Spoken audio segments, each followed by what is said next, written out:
Hey there, this is Bagwan Gray for Gray Man Media, and I'm going to be doing a video on NBA final game between the home team Cleveland Cavaliers and the road visiting Golden State Warriors.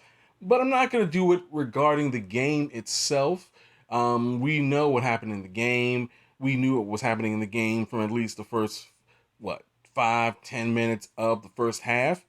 What I'm going to be talking about is the basic reaction of Steph Curry at the end of the game, which was to basically get so mad he threw his mouthpiece out into the crowd and got ejected after almost ready to chew out the referees. Now, what's funny about this is that this particular story has made news because Steph Curry normally doesn't react like this. Many have pointed out the fact that Steph Curry is always, marketed himself as a family man, a nice guy. Even taking, having his little daughter show up with him during, post-game interviews with the press corps. However, this certainly doesn't warrant this much attention. I mean, certainly not as much as a certain story that took place involving a black man getting shot while live on Facebook. But that's not important. I mean, certainly a man getting angry at a basketball game because the game didn't go his way. I mean, certainly we don't expect, anyone to get upset about that, right? The funny thing about it was, of course, he was ejected.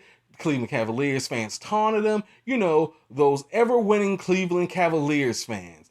Those loving Cleveland Cavaliers fans that were so appreciative when basically they had their chances to win game 7 or game 6 and they couldn't do it right at all. I mean, the perpetual losers of all sports cities had the nerve to be mad at Steph Curry. Wow. Well, anyway, the big thing about what happened was, of course, Steph Curry's wife.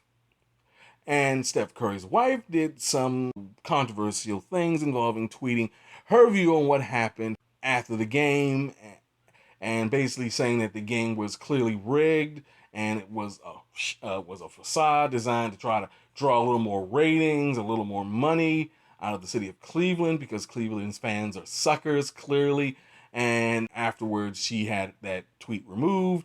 Luckily, I was able to recover it. I'm pretty sure it was available everywhere. But again, the point is, she pretty much touted the same values and views on sports as a certain author of The Fix Is In. And I cannot help but agree with her because clearly if professional wrestling is fixed, and certainly if professional wrestling is a work, certainly the NBA has to have a little bit of a work in. There has to be some sort of intermingling going on designed to basically make as much money out of drawing out games as possible, as long as possible.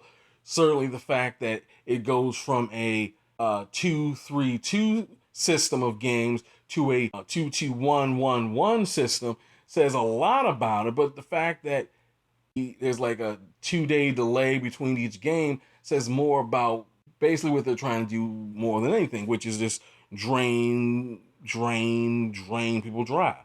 I mean, it's a shame. It's really a shame what the NBA is willing to do to its fans.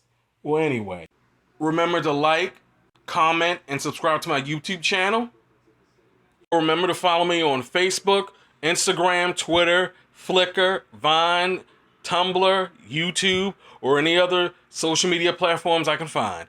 Y'all have a good night or a good morning.